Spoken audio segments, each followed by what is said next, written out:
El champán sabía a promesas rotas y 40 años de mentiras. Estaba parada en mi cocina, nuestra cocina, observando a Antonio empacar su maleta Louis Vuitton a las 11:47 de la noche en nuestro 40º aniversario. Mis manos todavía olían a la tarta de vainilla que había horneado esa tarde. $47 con 83 centavos en ingredientes que había ahorrado durante 3 semanas. La pulsera de diamantes que me había regalado en la cena se sentía repentinamente pesada, fría contra mi muñeca como esposas. Elena. Su voz era clínica, distante, la misma voz que había usado para pedir café durante 40 años. Necesito que entiendas que esto no es personal. No es personal. Presioné mi cadera magullada contra la encimera de mármol. Me había caído ayer cargando las compras subiendo 3 pisos porque el ascensor estaba roto otra vez. El dolor me mantenía con los pies en la tierra. Evitaba que flotara hacia el entumecimiento que se extendía por mi pecho. Su nombre es Sofía, continuó, doblando una camisa de seda que costaba más que nuestra hipoteca mensual. Tiene 28 años. Tenemos 2 hijos juntos. Marco tiene 7 años. Valentina acaba de cumplir 4. El piso de la cocina se inclinó. El humo de las velas de aniversario olvidadas quemaba mi garganta. ¿7 años? Mi voz se quebró con el número. ¿Has tenido otra familia durante 7 años? El colonia de Antonio, cedro y bergamota, el aroma en el que había hundido mi rostro durante 4 décadas, de repente me dio náuseas. Revisó su Rolex, el que yo había ahorrado para comprarle en nuestro 10º aniversario, trabajando turnos dobles como limpiadora en el Hospital General. 14, en realidad. Los niños llegaron después. 14 años. La mitad de la vida de Marco. Toda la existencia de Valentina. Mi visión se nubló con algo que no eran lágrimas. Había llorado esas entre las 9 de la noche cuando anunció esto y ahora. Esto era más profundo. Una hemorragia de todo lo que había creído sobre mi vida. La casa está pagada, dijo, cerrando la maleta con un sonido de finalidad. Estarás cómoda. He establecido una cuenta. $2,000 mensuales. Eso debería cubrir... ¿Debería cubrir? La risa que escapó de mí sabía a óxido y rabia. Trabajé como limpiadora de hospital durante 32 años para que pudieras terminar tu carrera de arquitectura. Crié a tu madre cuando tuvo demencia.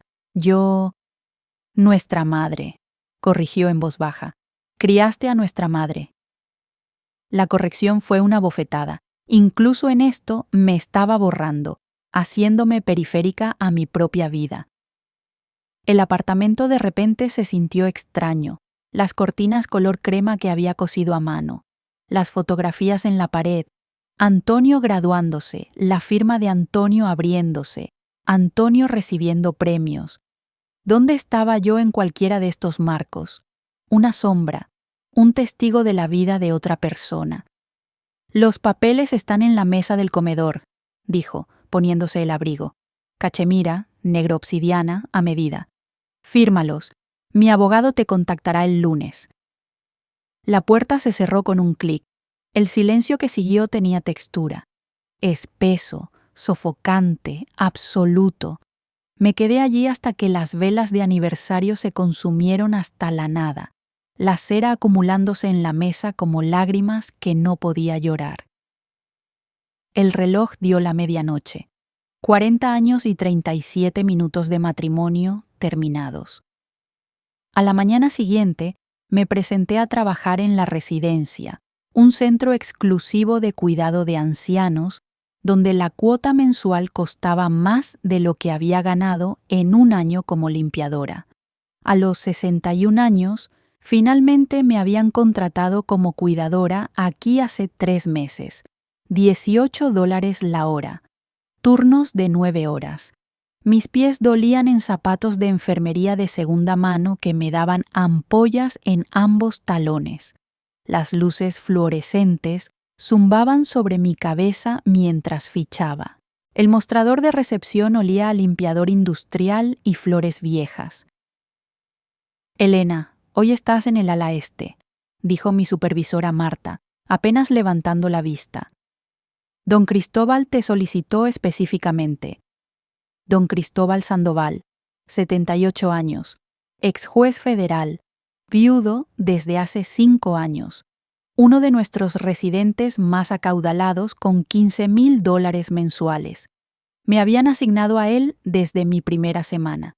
Aparentemente, yo era la única cuidadora cuyas manos no temblaban cuando ladraba órdenes con esa voz que todavía llevaba autoridad de tribunal. Su suite estaba en el piso superior, con vista a la ciudad. A través de sus ventanas podías ver el distrito financiero donde la firma de Antonio tenía sus oficinas, donde probablemente estaba sentado ahora mismo, viviendo su vida real. Toqué la puerta. Mis nudillos estaban secos, agrietados por el lavado excesivo de manos. Adelante. Don Cristóbal estaba sentado en su silla de cuero, rodeado de libros de derecho que probablemente costaban más que mi auto. El sedán de 15 años que tendría que devolver porque estaba a nombre de Antonio. Todo estaba a nombre de Antonio, pero fue el hombre parado junto a don Cristóbal quien hizo que el aire cambiara. Poco más de 30 años. Traje que costaba más que mi salario anual, hecho a medida, gris carbón, italiano. Sus ojos eran del color del whisky caro y rastrearon mi movimiento con precisión depredadora. Cabello oscuro peinado hacia atrás, una cicatriz a lo largo de su mandíbula que sugería violencia apenas contenida. Mi nieto, dijo don Cristóbal, Sebastián Sandoval, está haciéndose cargo de mis asuntos legales. Sebastián no ofreció su mano. En cambio, su mirada se fijó en mi rostro con intensidad incómoda, no en mi cuerpo. Los hombres de mi edad habían dejado de verme como mujer hace años. No, él estaba estudiando mi agotamiento, las ojeras que había intentado cubrir con corrector de farmacia que se arrugaba en mis arrugas, el temblor en mis manos que no podía ocultar del todo. «Estás sufriendo», dijo. Su voz era humo y medianoche, con un borde que hacía imposible mentirle. «Estoy bien, señor». Me enderecé, forcé una sonrisa, la misma sonrisa que había usado durante 40 años. Mentirosa. La palabra fue suave, pero absoluta. Se acercó más. Capté cedro y algo más oscuro, cuero y pólvora. Y antes de que pudiera retroceder, había levantado mi muñeca. La pulsera que Antonio me había dado captó la luz. «Esto es oro de 14 quilates», dijo Sebastián, girando mi muñeca. «Vale aproximadamente $3,000. La llevas puesta mientras trabajas en un empleo que te paga menos del salario mínimo cuando consideras las violaciones de horas extras». «El moretón en tu cadera», continuó, soltando mi muñeca, «favoreces tu lado derecho. Caída reciente o alguien la empujó», terminó don Cristóbal, voz afilada. «¿El esposo?» «Ex esposo», corregí automáticamente. Luego quise retractarme. La expresión de Sebastián no cambió, pero algo se movió en su postura. Enrollado, peligroso. «Nombre». No fue una solicitud. «Sebastián», advirtió don Cristóbal, «no puedes...» «Antonio Ramírez», dije. «Arquitecto, 40 años de matrimonio. Terminó anoche». El silencio que siguió tenía peso. Sebastián sacó su teléfono. Escribió algo con eficiencia brutal. Su mandíbula se apretó una vez, 2 veces. A través de la ventana, las sirenas aullaban en la distancia. «Elena», dijo cuidadosamente, «¿sabes qué hace tu esposo además de arquitectura?» «Ex esposo. Diseña edificios, rascacielos, principalmente, contratos gubernamentales». «Lava dinero», corrigió Sebastián. para el cártel Vera. Lo ha estado haciendo durante 23 años, 847 millones de dólares a través de proyectos de construcción falsos. La habitación se inclinó. Agarré el marco de la puerta, madera desgastada, astillas atrapando mi palma. Eso es... No pude terminar. Imposible. Antonio era aburrido, seguro, predecible. Sebastián se movió al escritorio de don Cristóbal, sacó una carpeta manila. Mi nombre estaba en la pestaña. Elena Ramírez, testigo material. Has estado firmando documentos durante años, dijo, extendiendo fotografías sobre la superficie de caoba, transferencias bancarias, escrituras de propiedad, archivos corporativos, todos con mi firma. Estás listada como copropietaria de 14 empresas fachada. El fiscal federal ha estado construyendo un caso durante 8 meses. Mi visión se nubló. Las firmas eran mías. Había firmado cientos de papeles a lo largo de los años porque Antonio decía que era papeleo de rutina para su negocio. Había confiado en él. Durante 40 años había confiado en él. Te arrestarán el lunes, continuó Sebastián, la voz suavizándose fraccionalmente. Cargos RICO, conspiración para cometer lavado de dinero. Estás viendo de 15 a 25 años. El piso desapareció bajo mis pies. Tenía 61 años. 25 años significaba que moriría en prisión. Pero yo nunca supe... No importa. La voz de don Cristóbal era pesada con décadas de experiencia en tribunales. La ignorancia voluntaria no es una defensa. Tu esposo se aseguró de eso. Antonio me había tendido una trampa. Durante 40 años había estado construyendo una trampa y yo había entrado en ella sonriendo. ¿Por qué? La palabra raspó al salir. ¿Por qué decirme esto? Sebastián cerró la carpeta. Porque cuidaste de mi abuelo cuando su Parkinson lo hacía violento. Nunca te inmutaste, nunca te quejaste. Le sostuviste la mano durante ataques de pánico y le leíste revistas de derecho a las 3 de la mañana cuando no podía dormir. Sus ojos se encontraron con los míos. Whisky y algo más, algo casi gentil. La lealtad merece lealtad. Voy a ofrecerte una opción, continuó. Opción 1. Sales de aquí, vas a casa, te arrestan el lunes por la mañana, pasas las próximas 2 décadas en prisión federal. La lluvia comenzó afuera, suave percusión contra ventanas caras. Opción 2. Vienes conmigo, ahora. Te desaparecemos antes de que se ejecute la orden de arresto. Tengo recursos, equipos legales, casas de seguridad. A cambio, testificas contra tu esposo y proporcionas evidencia para la fiscalía. ¿Por qué me ayudarías? Mi voz sonaba hueca incluso para mis propios oídos. Porque mi abuelo confía en ti. Porque... Sebastián vaciló y por primera vez vi algo humano bajo la máscara del depredador. Porque mi abuela murió en prisión por crímenes que mi abuelo cometió. Yo tenía 12 años. Ella era inocente. Su mandíbula se tensó. No veré que eso suceda de nuevo. El olor de la lluvia se mezcló con libros viejos y cuero. Afuera, la ciudad brillaba. Todas esas luces, toda esa gente viviendo sus vidas reales mientras la mía había sido una mentira. Si digo que sí, susurré, ¿qué pasa? Dejas todo, el apartamento, la pulsera, el nombre Ramírez. Escenificamos una desaparición, emergencia médica, funeral de ataúd cerrado. Te conviertes en otra persona hasta el juicio. Sebastián sacó una tarjeta de presentación de su bolsillo, la puso en el escritorio. Pero estarás segura, protegida, y cuando esto termine, tendrás suficiente dinero para realmente vivir en lugar de solo sobrevivir. Como si leyera mi mente, nombró una cifra que hizo que mis rodillas se debilitaran. Estipendio de protección de testigos, $8,000 mensuales, más dinero del que jamás había ganado en mi vida. Necesito... Mi voz se quebró. Necesito pensar. Tienes 90 segundos. Sebastián revisó su reloj. Patek Philippe, platino. Los agentes federales ya están vigilando tu apartamento. Si regresas, te seguirán, te arrestarán. Será demasiado tarde.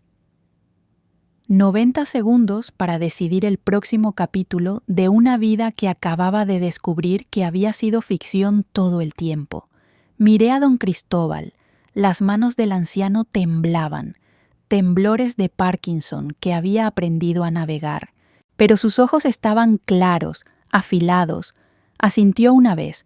Confía en él. La lluvia se intensificó, el trueno retumbó. Está bien, respiré. Está bien, sí. Sebastián se movió con precisión militar. Me entregó su teléfono.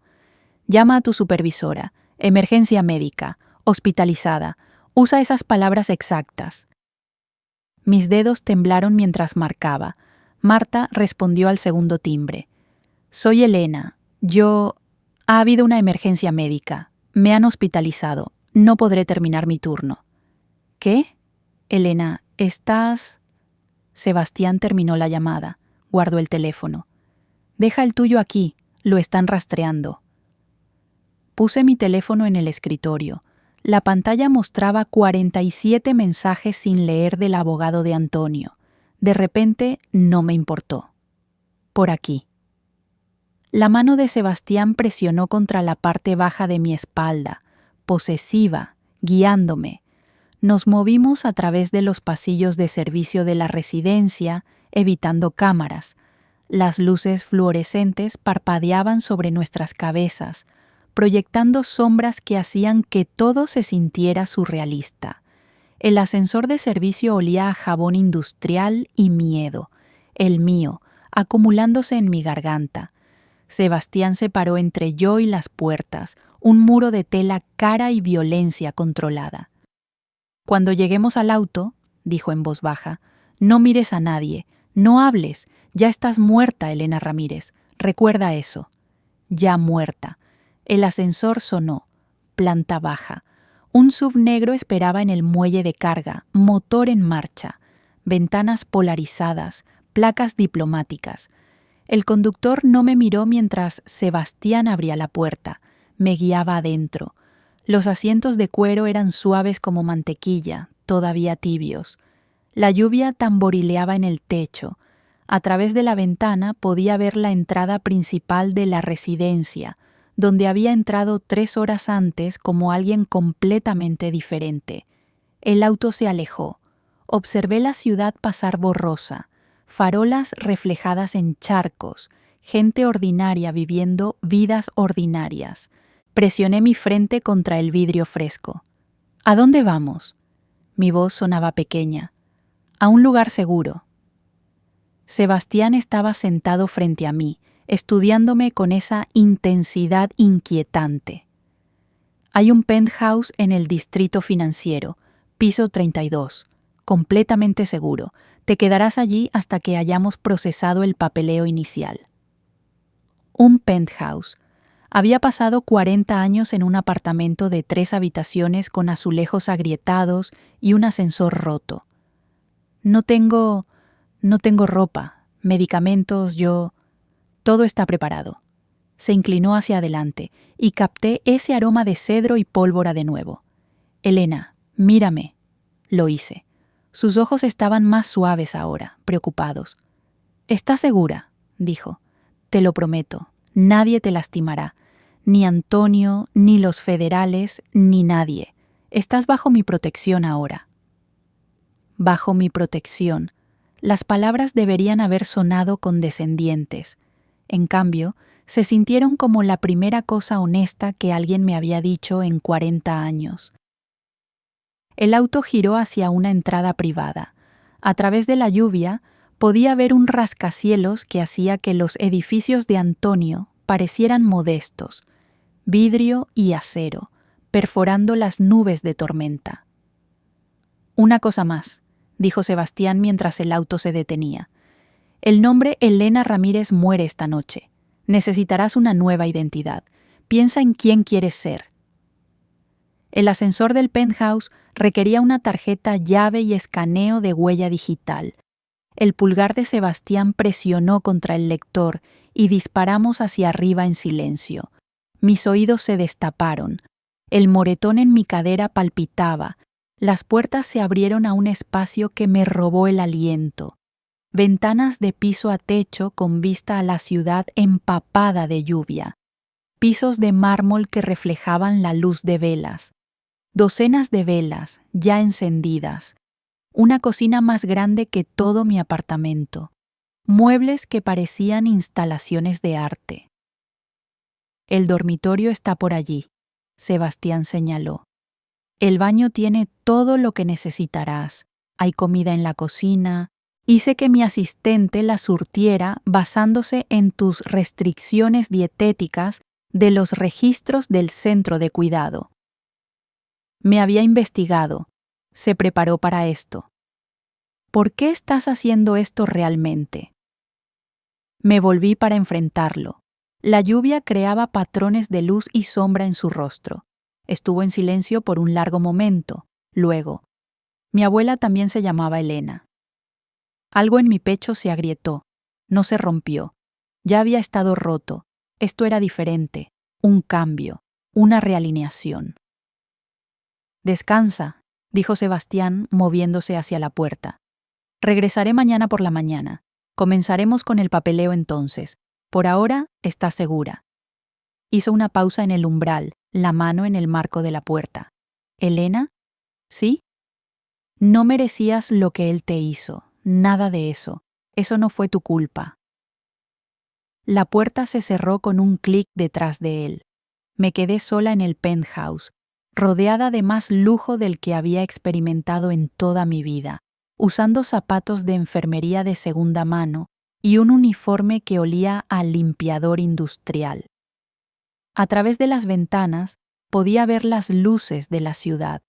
En algún lugar allá afuera, Antonio estaba viviendo su vida real con su familia real. En algún lugar, agentes federales estaban preparándose para arrestarme. En algún lugar, toda mi existencia estaba siendo borrada, reescrita, transformada. Caminé hacia el dormitorio. Cama king size con sábanas de seda, un armario lleno de ropa. Mi talla, etiquetas aún puestas, desde casual hasta formal. Todo lo que necesitaría para ser alguien nueva. En la mesita de noche había una nota con letra precisa. Mañana eliges quién te conviertes. Esta noche solo sobrevive. S. Me senté en el borde de la cama, finalmente sola, finalmente capaz de procesar. Y por primera vez en 40 años, lloré. No por Antonio, no por el matrimonio que había sido una mentira. Lloré por la Elena que había creído en el amor, por la mujer que se había trabajado hasta el agotamiento por un hombre que la había estado usando como escudo, por 61 años de vivir el guión de otra persona. Cuando terminé, me quité la pulsera, la última pieza de las mentiras de Antonio Ramírez, y la dejé caer en la basura. La lluvia continuó afuera, las velas se consumieron, la ciudad brillaba con todas sus promesas rotas y segundas oportunidades, y Elena Ramírez, quien quiera que hubiera sido, cerró los ojos por última vez. Cuando despertara mañana, sería alguien nueva, alguien que finalmente podía escribir su propia historia,